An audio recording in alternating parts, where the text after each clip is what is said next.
Welcome to another episode of Roko's Basilisk. And today we have Leta, author of The Leap Guide. And just to jump into AI here, I noticed that there is Leap's Humble AI Companion. What can you tell us about that? Thank you for having me, Graham. Absolute pleasure, firstly. And not many. Maybe I'll start differently, if I may. Not many Go know, for it. but Graham was kind enough to contribute to my upcoming book, the second one that's in the making, and so I'm incredibly grateful, and it's great to be here with you on this podcast. Coming back to your question. Well, it's kind of like an obvious idea. Let's release a book and give it an AI coach, right? And so that's what I tried. And it's kind of like I was wondering if people actually use it, right? And so what we did is, I wrote the book, of course, and published it in digital and printed form. But then I created like a sort of better version of it for LLMs. So it's a sort of, there is a specific AI friendly version of this book that's a little different, and it has just some minor changes to be kind of like more optimal for RAG particularly. All And right. then yeah. I'd like to introduce you. Babak just joined, Babak Rasulzada. He does this podcast with me. And you just missed me introduce Matt. He's the author of The Leap Guide. He's talking about I've checked him out. I've seen the book. Nice to meet you, Matt. Awesome. Hi, Babak. Nice to meet you. He was telling us about the Pleasure. AI agent that he made to accompany the book. Leap's Humble AI Companion. Yeah, I wouldn't call it an agent. It's more so like more of an assistant.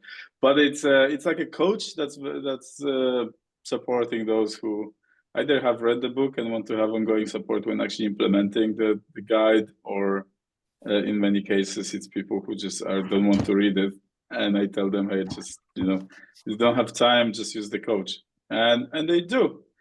But I think interestingly, I thought that no one will use it, and I was right for the first few months. Like there's like, I think 1,600 people that requested access to this book in the first 3 months to the platform, which means they read the book and they learned about the code, and so it's like a kind of percentage of people who have read the book decided to jump in on the platform. It's not a high percentage, which is one interesting learning.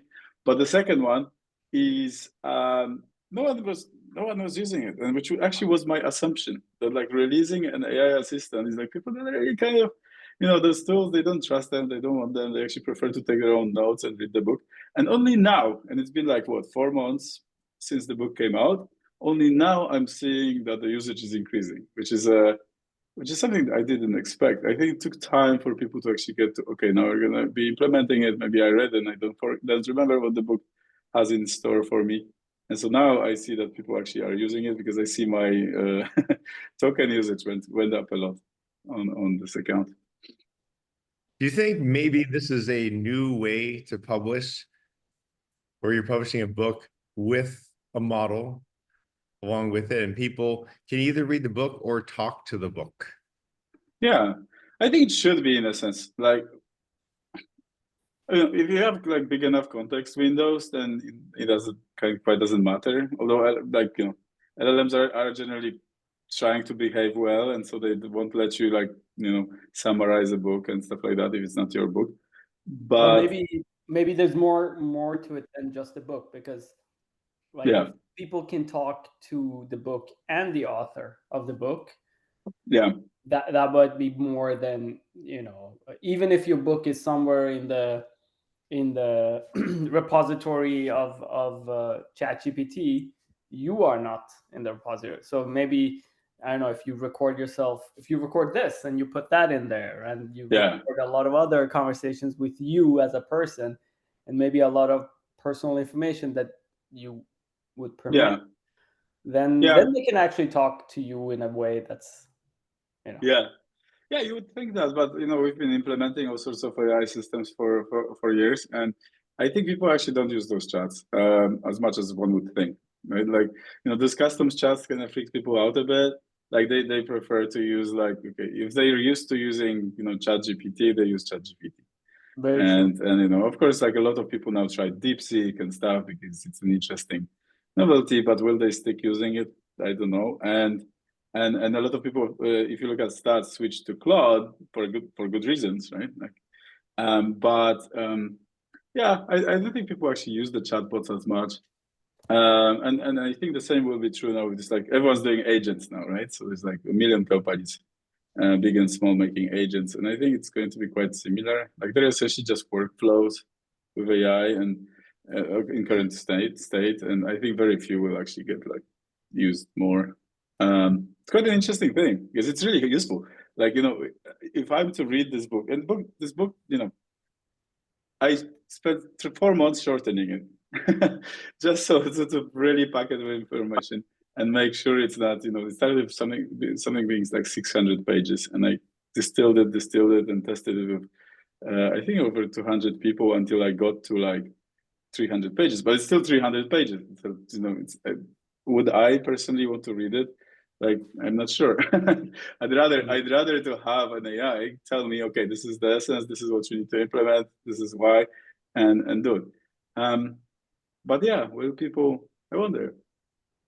Have you seen other books that can attempt or are successful, maybe with, like, coming with an AI that talks as an I've author never seen or one as of a book? those come with a companion AI.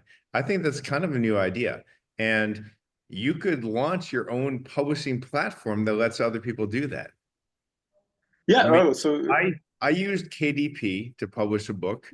That's the Kindle, whatever, Amazon thing. It's not easy. And there's a lot of little quirks that just made it a challenge, a big challenge. It would be wonderful if there's something easier to use, and every book that gets uploaded, there is an automatic, LLM that gets generated there. yeah. Yeah. Maybe you can go talk to people about the book. Hi, I'm this book. You wrote me? It could start conversations. It could talk about itself on social media. Hey, I'm just here to promote myself. I'm a book. Like the old cartoon in the 1980s. I'm a bill. We had this thing that represented a bill going through Congress, and it was I remember that one. His name was Bill, and walk around and talk and stuff. We're getting there. We could do that for every bill that gets. We probably should, because no one really reads the bill. Yeah, and then they sort out stuff between each other. And I mean, I think the idea, as you say, Graham, is not. It's not new. It's just that it's so far been in the cartoonish sort of, or even sci-fi realm, and now it's actually becoming possible. Yeah. So that was almost born. So basically, a year and 4 months ago or so, when I was, like, deep in research, and someone suggested that I write the book. Shout out to Peter. I started working on it, and someone else, a friend of mine, was working on a company that would do exactly that. And so he was like, hey, like, you want to work on a book? How about, we put it in the whole pipeline. And what we do is we call them sparks, and it's not a book, it's a book with AI. You can talk to it, you can talk to the author, it's all packaged. I've got a whole company. We're just gonna interview you and write the book. I'm like, excellent, let's do it, right? And so that's how it started.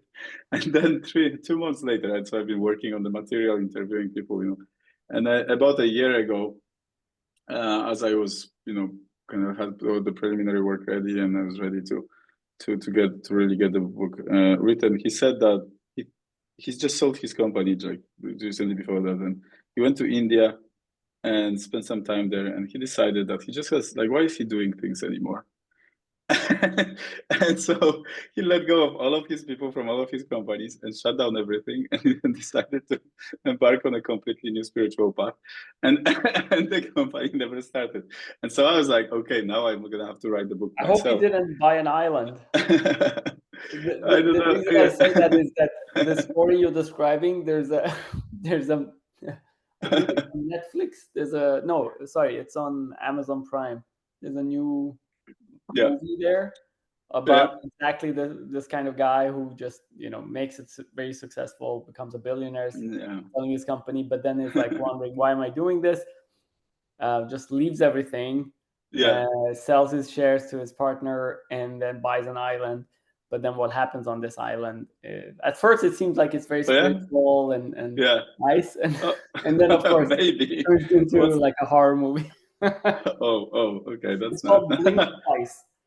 What is it called? My wife were traumatized by watching it. What is it?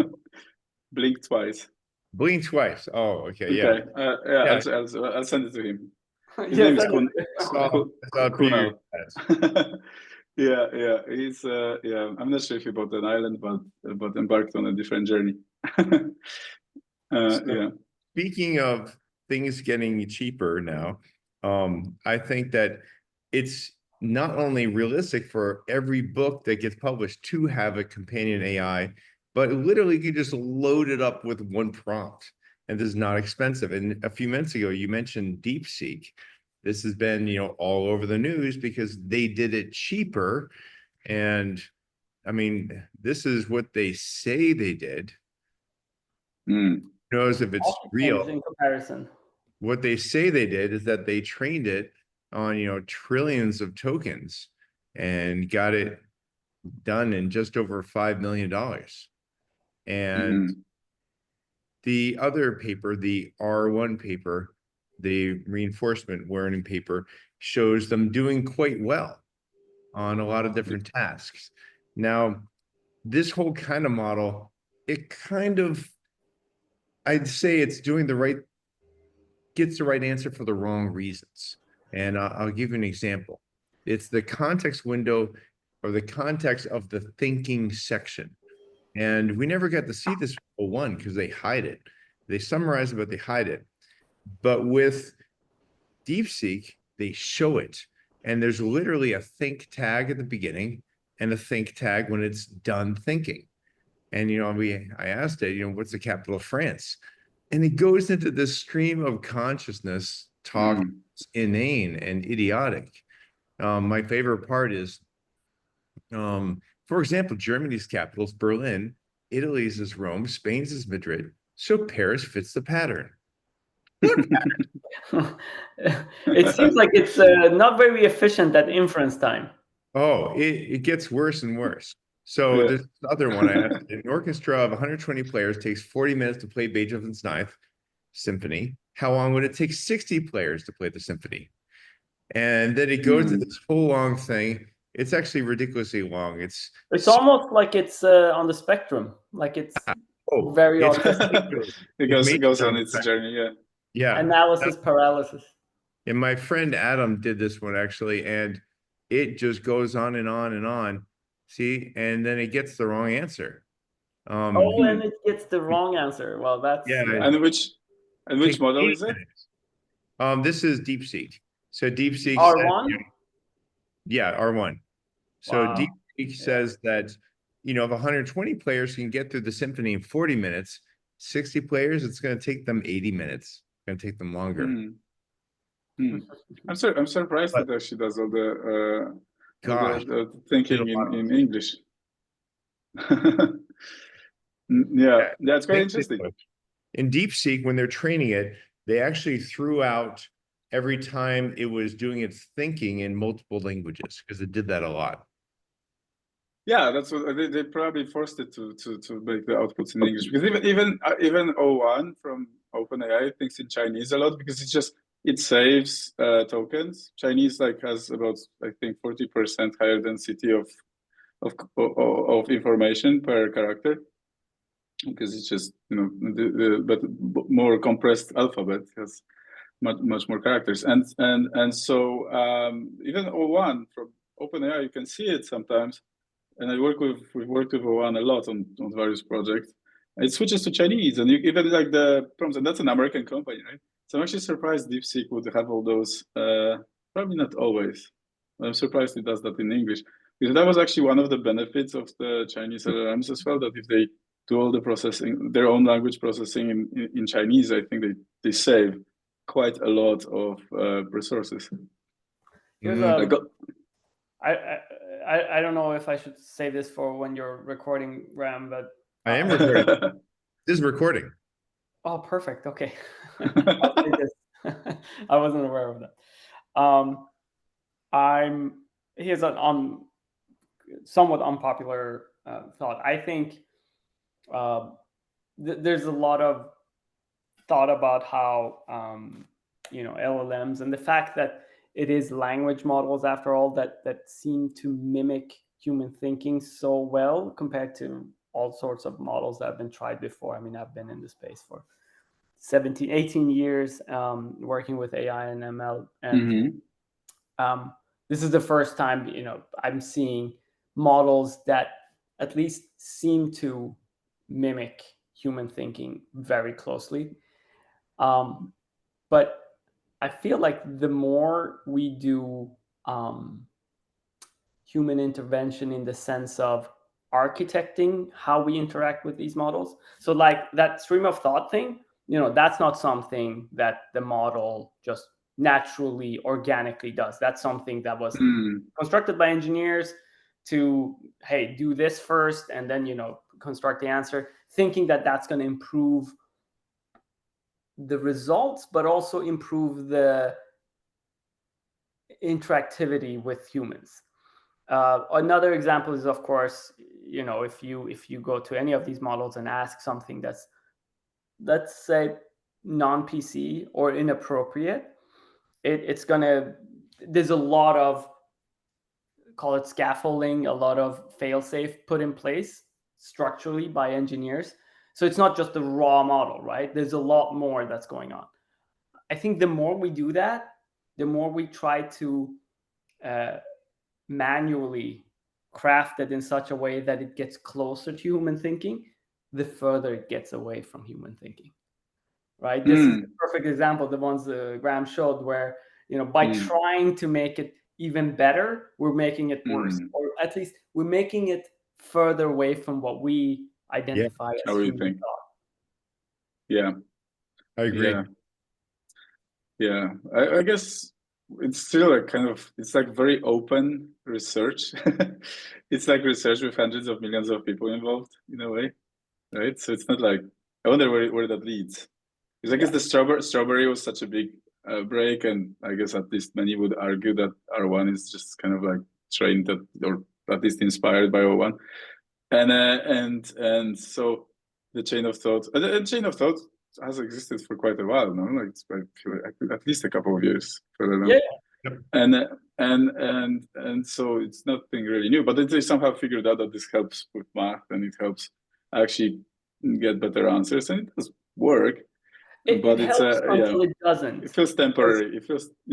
It's an assumption, right? We're making an assumption that there's a chain of thought in humans, and maybe in some humans, in certain contexts, there is. Autistic humans maybe do a lot of it. I don't know, but we know so little about how the human mind works when it comes to these things that the more we try to artificially construct it, the worse it gets. I mean, we're on the right track with what Ilya and people like Andrei Karpathy have pointed out, that if you let these models loose and you put as little constraints on them as possible from the get-go, magic happens, and suddenly we're seeing things that seem to be very close to human level thought and performance.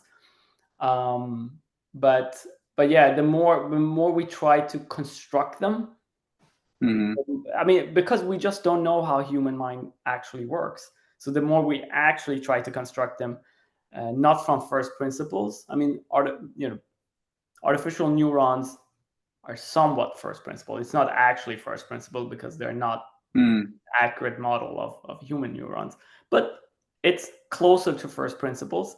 But this chain of thought, fail safes for having the model not do something dangerous or inappropriate, that's far away from first principles of thought. Have you guys seen Monty Python and the Holy Grail? Yes, many times actually. Exactly. Many times. What was the chain of thought process they used, whether or not they to decide whether or not this certain lady was a witch. Oh yeah. Well, think about it. You know, she turned this one guy into a newt. Yeah. They said, okay, if she's a witch, then she will float. Then she must be made of wood. Then we can test if she's made of wood by building a bridge out of her, or seeing if she weighs the same as the goose. I mean, it's like they had chain of thought that was about as useless as what we just. Yes. And maybe they get the right answer. You know, maybe she drowns and she's not a witch. Great. They got the right answer for the wrong reasons. For the wrong reason. Yeah, that sounds true. I feel like you're familiar with the Shoggoth meme, right? Yeah. And, you know, it's just, you know, the Lovecraftian Shoggoth, but we put this like smiley face on it. But it's just like forcing those crazy huge models to just like perform something that's like limited and focused and be nice, you know. Yeah, and I think there's a lot of that happening now. Yeah. Explain what that means to someone who doesn't know. Like you have this giant monster, right? And you put a little smiley face in the front, and now it's useless. You're useful. We think it's useful. We think it's doing something we want, right? What are the dangers of that, though? Maybe it's like done it. We trust it. Is that the biggest danger? Sorry, go ahead, Matt. You go. Well, I was just gonna say, I think the trust is the danger a little bit. You know, I was recently at a lecture organized by the Long Now Foundation, where they had partnered with this guy Benjamin Bratton, who's the director of the Antikythera. The mechanism? No, well, there's an organization or institute. Sorry, Antikythera Institute that's named after the mechanism. You know, the ancient clock or device. And this guy gave an amazing. I'm gonna try to. So that it was recorded. I'm gonna share it with both of you once I see the recording online.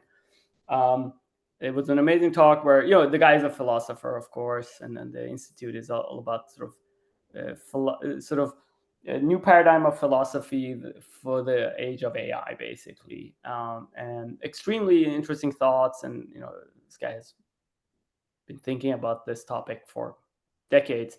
But one thing he was talking about that, of course, everyone in the audience laughed at and agreed on was how, you know, he's being asked to be on the board of he's on the advisory board of the University of California, so all of the UCs, where they make you know, decisions about education sort of policy and rules and regulations.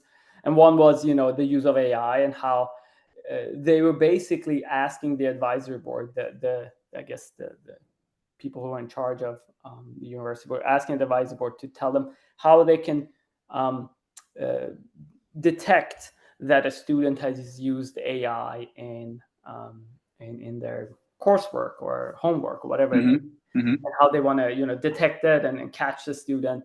And he basically said, I mean, I'm paraphrasing, but how foolish and ignorant that is, because, you know, that is like back when in the 80s, and he was talking about the 70s, when his childhood, when, you know, schools were trying to ban calculators. While now, if you don't use a calculator, you will fail, you know, your classes in math. And so it's the same thing. And as he was saying that, I just couldn't help seeing this glaring difference. A calculator will never do wrong because of how it's designed. It's basically you know, an arithmetic input output. It's an abacus that's on steroids. It's you know, as long as your input is not wrong, your output won't be wrong. There's nothing indeterministic or probabilistic about a calculator. These models are not calculators. And I think that's quite bad at it. To answer your question, Graham, that's I think the I think, and I think that our brains are going to atrophy. If you look at I think it's the amygdala, or the section of the brain that handles location and space. For London cab drivers, it is the largest of anybody. And Right. it's through years of being expert at where everything is. They have this massive test they have to pass. Yeah. And the person, you know, would have a smaller region. It wouldn't be as developed. And I dare say it's getting less and less developed. I depend on Google Maps in my home city. You know, Google Maps makes my job easier, but also my brain atrophies. It does. But I wonder how long would it take to regain that? Let's say you don't have Google Maps and suddenly you can probably recover quite fast. No? But I'm a victim to that myself. I've been using, you know, maps on my phone, but before iPhones even, right? And so, like when there were Nokia, the first Nokia that had a map, I already had because I'm like terrible with directions and I always get lost. And this is like I couldn't live without it, right? But then if we're somewhere on a hike and there's no internet or something, I feel like I can find my way. And here it's like we also have like I noticed on our team and myself, there is like ongoing atrophy of our or like growing sort of laziness. Like the outcomes of our work are getting actually better, I think, but the work is not necessarily done by us so much, right? Like if we're doing a strategy, for example, in a project, what we have is like the system that connects to a RAG in our kind of stack of information for projects, and we can prompt it to get help from like reasoning models, right? And we got O1 and Deepseek, O3 coming now, and we can work with that. I use that so much more than either asking a colleague or someone on my team to help figure something out or even think. I don't really start by thinking myself. I started recently catching myself. I'm like, rather than think, I just want to get like all sorts of ideas and options and then curate from that. And I wonder how many people are already working like that. But I had a call yesterday with someone who drives innovation at like a Fortune 150 company. And he said he needs to explain to his son why he cannot survive without AI anymore, because his son is like laughing at him that he became inseparable from AI. And he's like, I don't think I can work without it anymore. I'm doing work of a few people here at this company. And it's because just I landed here, I had to navigate it because of pressure. And now I ended up in a situation where this is my partner. And I just work with it all the time, right? And I think a lot of us are headed in that direction. But we are still looking at this smiley face, and whatever happens behind it, right? Is those crazy processes and chain of thought and so much resources as well being used for that. As we become very dependent, and we oftentimes switch to the cheaper option. Deepseek went to the top of the App Store immediately. Yeah. Is there a chance it's a Trojan horse? Yeah, many people are saying that. Also, many people are saying that, like, you know, it's easy for them to report that they spent 5 million on this infrastructure. You know, it could be any other amount. You know, they're actually smart business people. The quant company that released that, right? Like, it's the best advertising they could ever get, and so you know, there's a lot of questions around that, but it does give great answers. I've played with Deepseek a whole bunch, and I have to say it's solid. Right? Like it's good. It absolutely is. I have to say, Graham, the question of Trojan horse and you know, Chinese spying and stuff, it has become a pet peeve of mine ever since the TikTok ban. I mean, I was personally very anti TikTok, but I'm also very shocked over the ban, right? And I think that's just the beginning. I mean, it's probably just around the corner for this new administration to just ban, you know, Deepseek and any other I think application. What about Temu? Product that goes viral here in America. Temu. But Temu is like TikTok for physical objects you can buy. Right. Yeah. And it started doing really well at one point. Yeah, there's like all this. I mean, I can't rule it out. Look, yes, you can. Well, there's certainly, you know, the question of when you use the hosted app and, you know, you send information to China. That's you know, one thing, but even people seem to. I've had gone into arguments with some friends who seem to think, well, you know, they could bake things into the weights that are, you know, They might have malicious. spent like maybe 500 billion tokens on Mao's writings. Yeah. I mean, yeah. So look, yeah, the training data can contain anything, but the thing is, this is an open source model and open weight, right? So all of that is available, and it's not like you need to have the training data to know how the model is going to act. In fact, having the training data is not going to give you any guarantee about the actions of the model, True. as we That's just true. confirmed, Yeah. right? Mhm. It could still hallucinate, and so it's not. It's a bit of a uncontrollable beast in that sense, right? Yeah. And sure, having the training data would give us even more transparency as to what this is, and that's, I guess, what they call open recipe models, where it's not just open source; everything is open.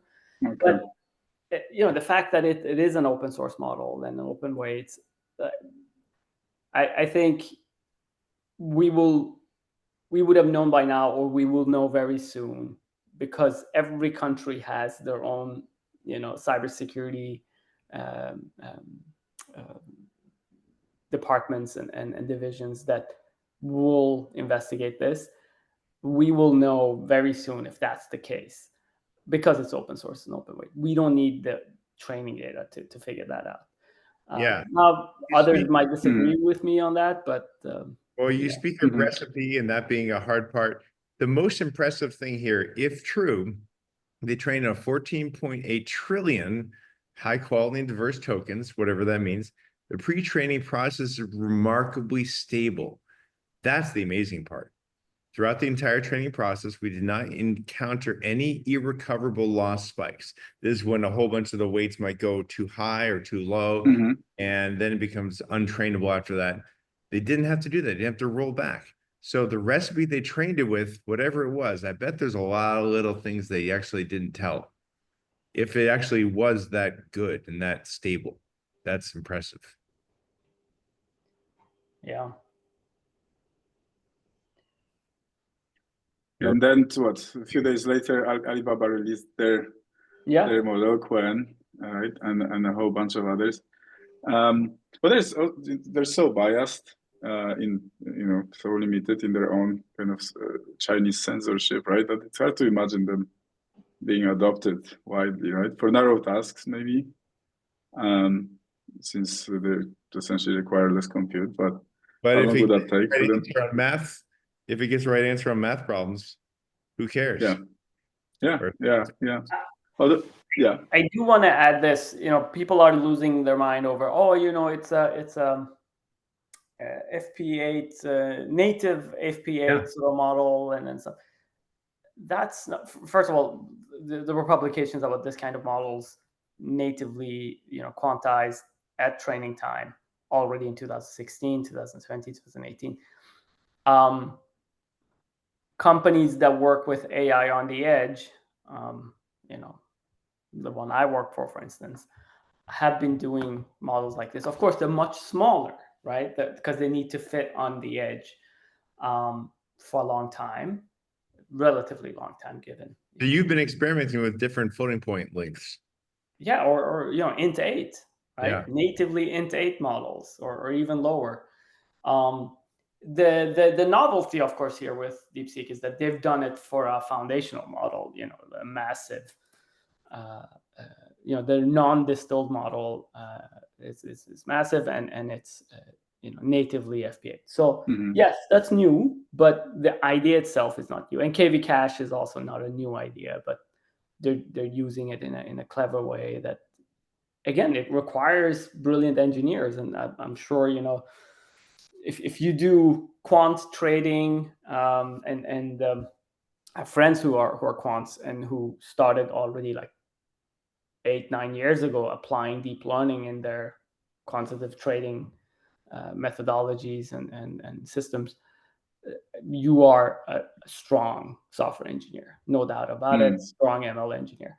So yeah, these guys were clever enough to sort of figure that out, all of the technical challenges. But in terms of research or novelty of sort of innovation, there's nothing there that wasn't there before.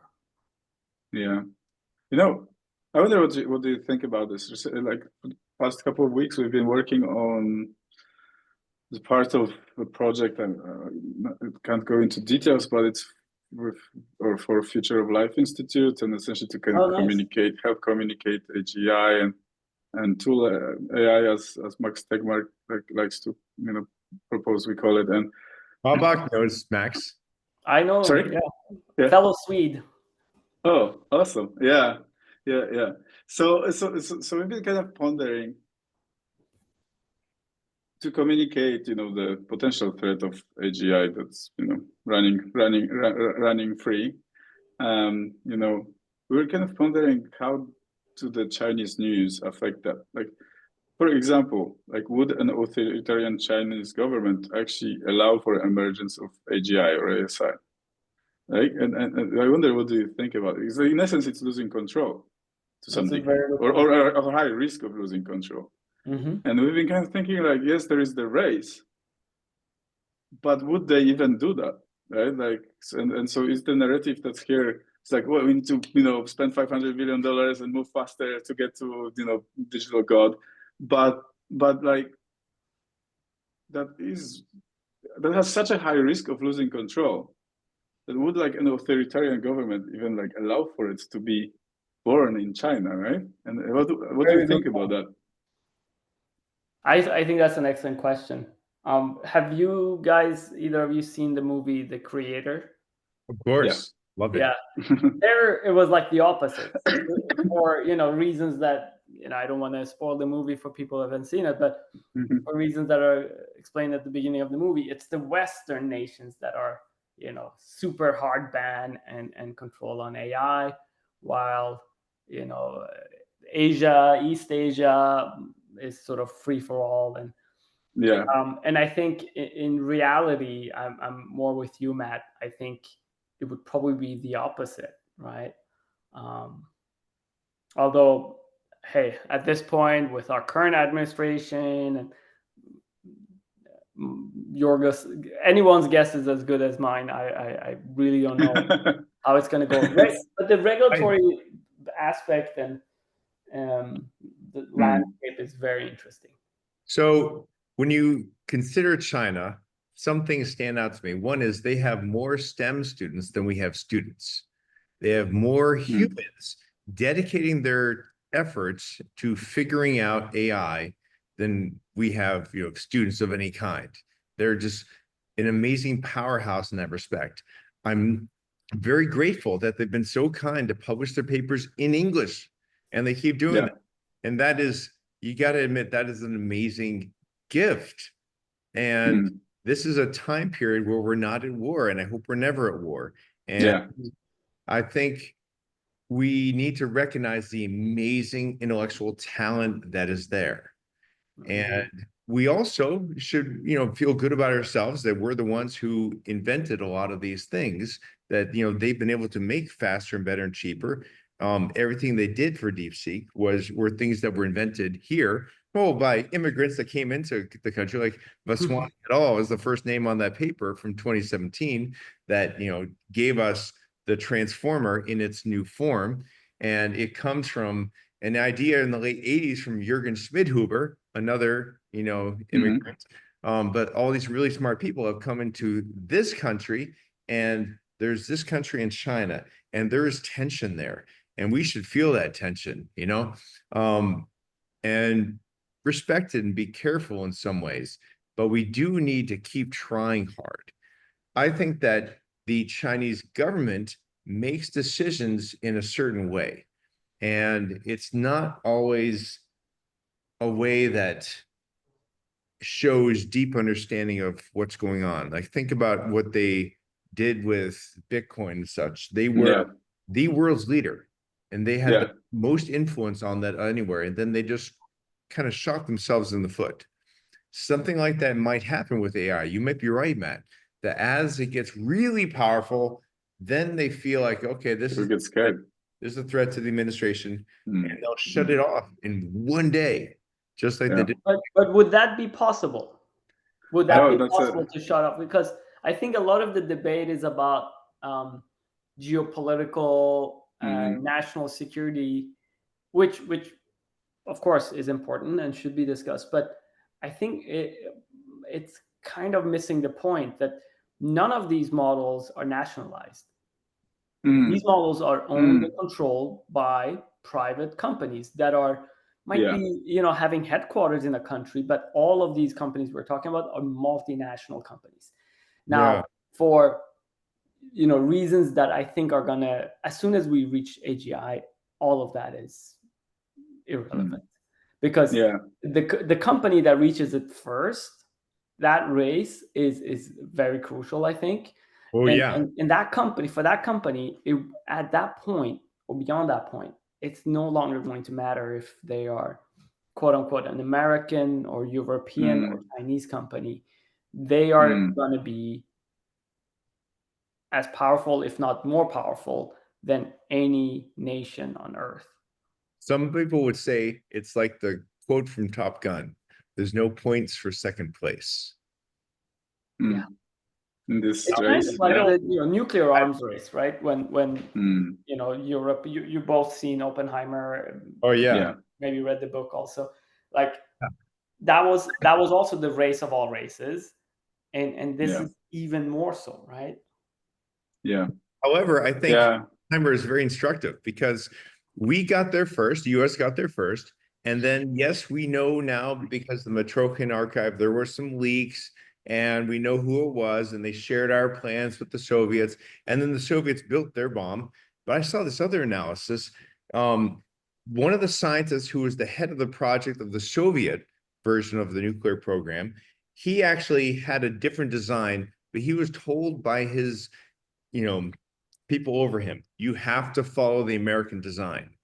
And eventually, you know, he got to do his own design too, and it was a better design. But again, main difference, none of these projects, all of those projects were done by nation states, the nuclear arms race projects. None were done by private companies. Now it's the opposite. None of these big AI projects are done by nation states. In fact, academia, meaning, you know, publicly funded research, lost the AI race like 10 years ago, right? It all sort of just transitioned into being done. Back when I was doing my PhD, yes, it was all of the AI research that was interesting was being done in academic institutes. Yeah. That was like 14 years ago. Money became much bigger, and investors started pouring some. I wonder if like Chinese business is actually private, right? Like it is kind of private, right? But it's you know, you mentioned TikTok, right? There's no TikTok in China, or you know, none of the websites or apps we're used to using, right? Like everything's under the firewall and everything's under control. And then you need so much energy, at least by current model of AGI, who knows where we are in a few years, but like you need so much energy that's like a kind of, it is a state level grid that is required, right? So I wonder if so you know, mean someone that can get to energy, the energy consumption for it is like, it's like access to uranium back when atomic bombs were being built. Probably something like that. You can cut off you need energy the state on your side, otherwise you can't do it. Yeah, I imagine so. Plus a firewall, I guess, can block it, right? In China. I just wonder. I think there's probably like, they're definitely thinking about it. I know I have a friend who's like a part of like the like a UN task force for control of AGI. They've been working for like 3 years, I think. Just, you know, trying to figure out how to actually align, you know, before it's too late, and get some regulation going globally. It's a big subject there, but you know, that effort is happening in this part of the world. It's probably Chinese also trying to figure out, okay, what if? Because then if you have like a private actor taking over China, you know, that's a major threat for for the powers that be there. So climate problem, I think about this a lot. And I like the Oppenheimer example we were just talking about, because the point is that you have multiple places with really smart people, and they're going to all make something powerful. So even if they had not stolen our designs, they would have still had the bomb within months of when they had it. That was the main point of that. And when you have multiple players and they're all trying and they all keep trying, there's kind of an ecological balance that can emerge if we let it emerge. Think about the jungle. This idea comes from my friend Max Turnquist, that in the jungle, there is a balance to life. And it's because everybody is trying to survive and everyone's doing their best. And different things emerge over the millions of years. Different, animals evolve and emerge and compete. And it's a constantly changing landscape. But there is some kind of natural safety when you have a system of agents that are all trying their best. And I imagine that in the future, there will be a number of players. It's not just going to be one or two or even 10. It could be many. Yeah. But that would that not contradict the concept that whoever gets to AGI first gets all It the... does contradict it. There's no second place? Yeah, I think it's wrong. I think there is second place and third and fourth. And they will often switch. In fact, you think that, you have the best model, and then next week, Deepseek comes along. Hey, we did it cheaper and it's better. And then another guy the next week and the next week. And the thing that blows my mind is the biggest news story of our lifetimes happened that same week, and no one's talking about it. Yeah. Bennu. Do you guys know what Bennu was? No. What is this? So this, I think, should have been the story of the decade. Okay.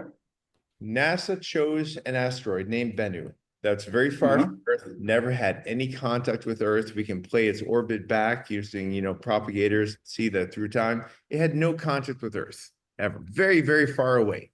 We went to the asteroid, we gathered some of its dust, brought it back, and it had all the base pairs for DNA and RNA, G, C, T, A, and U.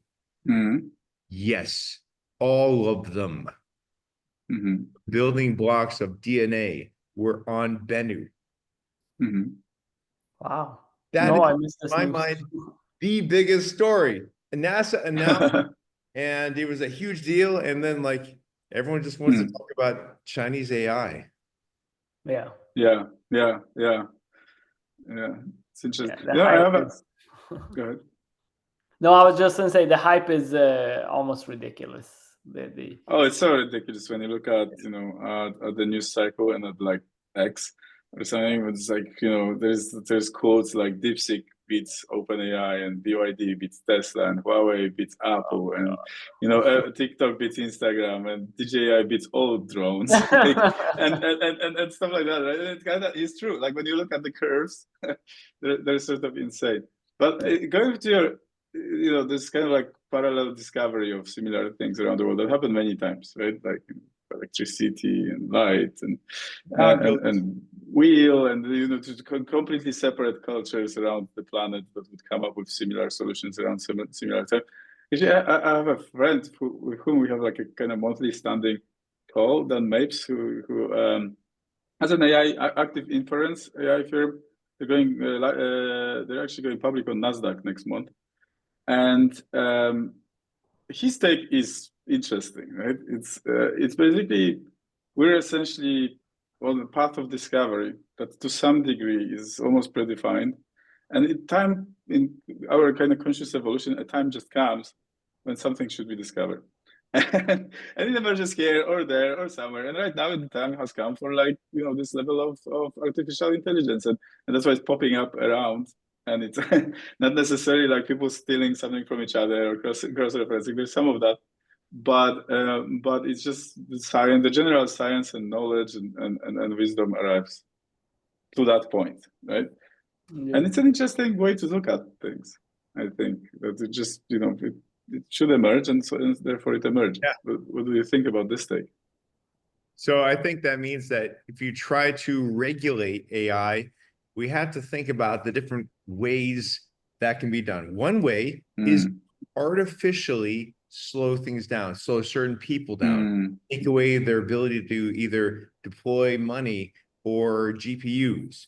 Anything where you do something artificially, someone somewhere else is going to find a cheaper way to do it, and it's going to emerge.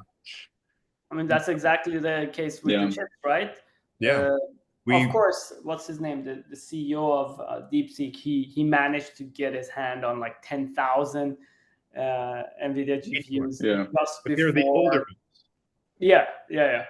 Just some say many more through Singapore. Yeah, there's like a whole theory now. Yeah, exactly. Okay. Yeah. but regardless, we put in place a sanction there, and then made sure they can't have access to this, powerful, the uranium of AI, right? And lo and behold, doesn't matter. They can even outdo us. So I think it should teach us a bit of humility, but more importantly, it should teach our politicians, policymakers, maybe Pentagon, that there's a lot more they need to learn about AI and this field. Right? Yeah, like this kind of new level of like a no proliferation treaty, kind of global cooperation. That was pretty successful. No one got wiped out really since World War II by nuclear weapons, and I would say this worked, right? And I wonder, like we're not seeing it yet. I know the conversations are happening and many are advocating for it, but I think it's a struggle, at least from what I know. It's a real struggle to get people to actually care right now. Here's the thing. There was recently, or I guess it's been done frequently, the question where, AI experts, senior scientists are asked, existential risk of AI, and how likely is it, once we reach AGI and we let it loose, that it just destroys us and everything. It's kind of an equivalent of a question that the Manhattan Project scientists, and of course Oppenheimer himself, had to ask themselves, which was, how likely is it that the Trinity test would set off a reaction that would just burn the entire planet, right? And here's the difference. That question, the answer, and in fact, in the movie, they don't do it justice. I think even Einstein weighs in on it. But in the book that I read, they actually do reach a number, because they needed a number, a calculation, and a mathematical sort of probability. And it turned out to be like, 10 to the power of minus whatever it was, like 12 or something. So extremely small, but it's one of those extremely low risk but very severe consequence type of things. Here, we're nowhere near even single digits. If you just, because you can't mathematically calculate it like you could with particle physics. So it sort of comes down to the expert opinions, and then you sort of take the average or median or whatever of the experts, and it's like in the double digits. It's still low, but it's trillions of times higher probability than the one given, the nuclear bomb destroying what us. I think people forget about is all the possible futures we have that have so many benefits. We have to every disease being cured. A nuclear bomb wouldn't do that. Exactly. It wouldn't exactly do that. Here no upside. There's not much upside. Might be worth the risk. Who knows? I guess we'll be finding out in somewhat near future. I think every year feel the same. Every year's gonna feel, it's getting faster. I don't know if you're far more on the research side than I am, but we've been, in the AI space for like a decade, and recently I just can't keep up. It's kind of our thing to be up to speed with everything, but it's just so much going on, and it's just the beginning as well. But it's the first time, last few months, I feel like I would need to be full-time looking at news to be up to speed in the space. It's quite insane. And let's see where that leads. It's just going to be our reality that it's just so much happening, so much going on, and you can't really. Indeed. It's almost like it's already at the stage where you need your AI in order to adapt AI, and kind of build a structure this way for a business or for yourself even. Which is just quite interesting. I'm gonna need to jump. because I'm at time Matt, here. I'm great to sorry, see but you. hey, thanks Very so nice much for talking having to me, you. guys. Absolute pleasure. Nice meeting you as well. Likewise. Yeah, Yeah, let's connect on yeah, it was all of pleasant. the networks. Yeah, let's absolutely do. Let's Yes. follow up after. Thanks for having me. See you, Thanks for Matt. joining. Thanks for Appreciate coming. that. Graham. Take care, guys. Bye. Take care. Bye-bye. So let's stay on Babak for a bit. Sure, I can stay on a bit longer. So I'm very optimistic about where the industry is going. And it's scary, I know, and there's a lot of reasons to be pessimistic, but I think most people seem to be really good at thinking about the dangers and they forget about all that upside, like curing all the diseases, for instance. But the really hard part to figure out in the next 5-10 years is what do we do for jobs? Big companies keep shedding jobs, and the people who are there are expected to be more and more productive. Mark Benioff and Zuckerberg both said, we're not hiring any coders in the next year. And None. there's going to be more of that tune all Yeah. over Silicon Valley and elsewhere. Yeah. So how do we handle an economy where you got to give people something to do, right? And we don't want to do it in the Chinese way where it's like you get a job, but you're all going to be unproductive and, you know, drained. Hey, something I've been talking about for well over a decade now, universal basic income. I think it's unfulfilling to the soul. I agree, but that's where I think it's people's own responsibility, right? Again, not to do the Chinese approach. It's your own responsibility. You know, the government is going to pay you whatever $1,000 a week, or maybe more. You figure out what you want to do with your life. Now it's up to you to, like, you're free. You want to make art and sell it, you know, maybe people will buy it, or you just want to give it away. If you manage with, you know, $1,000 a week, do it, go for it. But I think it would be foolish to let the fruits of, you know, the income disparity or wealth disparity, I should say, is just going to increase astronomically. Like, it's going to accelerate so much more with AI now, and especially, you know, in the hands of those few companies that will have most of the benefits. If we don't make sure that gets distributed more evenly by making sure that companies that get these humongous astronomical benefits from AGI, because let's face it, these models have been trained with our that's production. right. You know, things we and our ancestors, well, maybe not ancestors, but at least our parents and maybe even grandparents produced. Yeah. Oh, so, for sure. So it's like, it belongs to all of us, not just, you know, a few companies to benefit from humanity's collective knowledge over the past 2,000 years. Yeah, look at this. The green band is our estimate on all tokens generated by humans. And there you go. And is what we're using to train AI. Oh, this is awesome. We're gonna reach there. You know, it's, I think, kind of stupid about that. Everything ever written by flat earthers is in there. Do we really want to use all that stuff? Do we really want to use it all? Maybe there's a better way. And I know the way is to train an AI in a way. I mean, Mein Kampf is in there.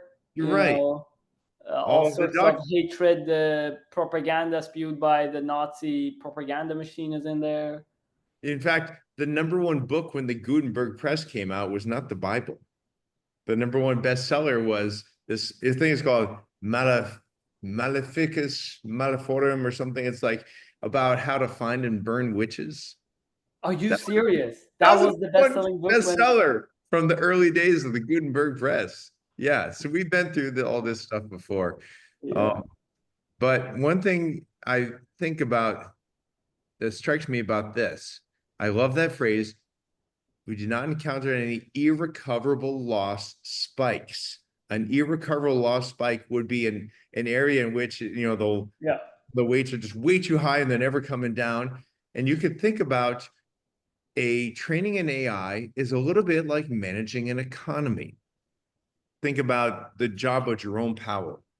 If you were to ask him, I found a store in, you know, Dayton, Ohio, and milk, the price of milk yesterday went up 15 cents. You tell me why. And what he would have to do, he would have to get in the mind of the person at that store, why they made their pricing choices that day. And that person was looking at their sales, and their sales are the aggregate of, you know, all the customers that came through the store. So Jerome Powell would then have to go to each one of those customers and say, why did you make this purchase or not when you're at this point in the aisle of the red, you know? And each of those people would have influences on their life. And there's millions and millions of people before you get to know it. And all these links, it's too complicated. It's a whole bunch of small little things. Same thing with the training in AI. And when you train an AI, if you set your hyperparameters just right and have the right inputs, gosh, you can train a 14.8 trillion tokens and not have unrecoverable loss spikes. What is an unrecoverable loss spike in an economy? Well, it might be when you have a small group of people get insanely wealthy and everyone else is poor. Maybe that's an irrecoverable loss spike. Right. So how do we set the hyperparameters such that everybody does well enough, and maybe we're still going to have inequality? In fact, there is a right amount of inequality in a well-trained neural network. I definitely agree. You have to have variance. You have to have inequality. 100% agree.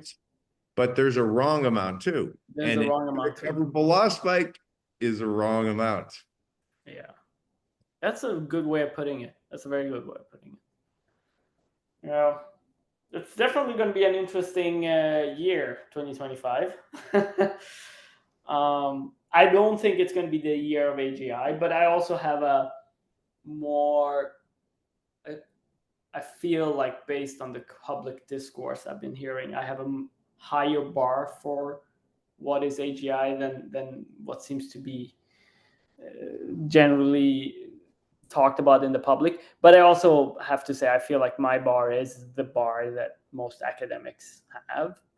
But anyways, I don't think we're far away from it. I think in the next 2 to 3 years. Yeah, 3 years is what I think for ASI. Because like if you get AGI, next day you have ASI. Yes, I agree.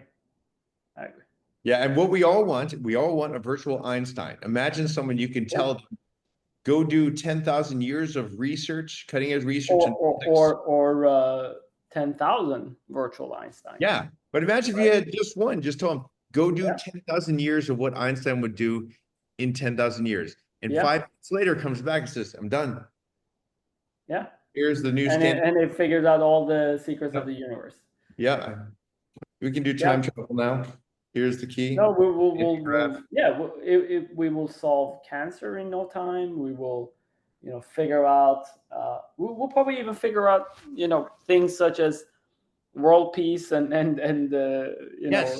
economic equality, or at least equality of opportunity and equality of the optimal wealth gap, maximum wealth gap. All of these things as well. We'll probably figure out political conflicts easily. Yeah. When I think about a perfect economic system is not a system that hopes, that everybody acts right. An economic system is a system where the hyperparameters are set such that people can, live the way they are now with their human nature. And the system remains resilient to their resilient and robust to the quirks of human nature and variance, because we're always going to have, psychopaths living among us. We're always going to have all kinds of crazy stuff, but we got to get the hyperparameters right. And this could help. That's the only thing that, when I'm trying to be optimistic, gives me hope about, our current administration. The fact that I think the American system and going through, an Obama presidency and then, Trump presidency, the system seems to be very robust to crazy leaders in any direction, right? Up or down, left or right. It seems like, I'm an American now, but even before I became an American, I felt like, hey, maybe, this idea of the Constitution and then the incremental every 8 years, an amendment, Or is it every year? Yeah, an amendment every 8 years, kind of as a iterative sort of PR that's added to the repository, is not so bad, and in fact might be one of the best. Relations. Pull request, not public relations.